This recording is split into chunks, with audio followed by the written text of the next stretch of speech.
მესამე დედიკა ავათ არის. რას ტკივა დედიკოს? მოთელი. მესამე დედიკა მაია ბაბაფოიოდეთ. გამოჯამრთელდეს? და რა გინდა რომ გააკეთო დედიკოსთან ერთად? მინდა სახარხოში ადატარდა და თამთადათეთ. ის 3 წლის მაშუა. ბავშვს უმალავდნენ რომ საყვარელი დედიკო ავად იყო, მაგრამ სამწუხაროდ გოგონა თავად შეესწრო, როცა დედა ტკივილებისგან კეთდებს ახლიდა თავს და მას შემდეგ ამანგელოზის სახეზე ღიმილი აღარავის უნახავს. ის მაშოს დედა 30 წლის თამარია. მარტოხელა დედა 2 მცირეწლოვან შვილს წვალებით ზრდის. ჯერ კიდევ 27 წლის იყო, როდესაც ჯანმრთელობის სერიოზული პრობლემები შეექმნა.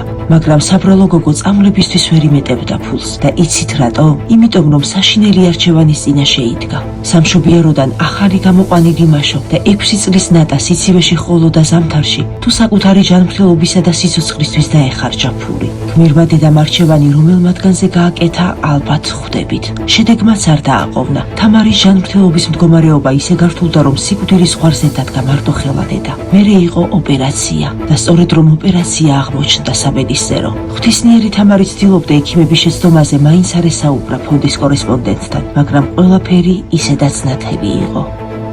ხშირად ნატრობა უბრალოდ მოუკვდა, იმიტომ რომ მართლა ვეღარ ვუძლებ. იმდენად არის შევიწროებული, რომ საჭმელი კი არა, წყალიც არ გადის დროულად. თითქოს მდუღარე წყალში ზიხარ და იწვი. 2 მცირეწლოვანი ბავშვის დედა ვარ და ჩემი ტკივილებიდან გამომდინარე მათთანაც ვერ ვატარებ წესიურად დროს. არ შემიძლია ვითამაშო, გავასეირნო.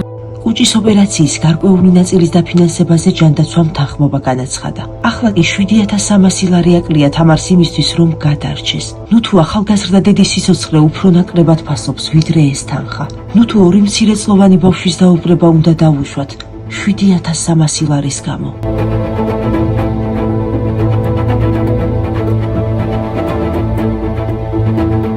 გადარიცხეთ ნებისმიერი თანხა ჩერნოვეცკის ფონდის ოფიციალური საიტის მეშვეობით.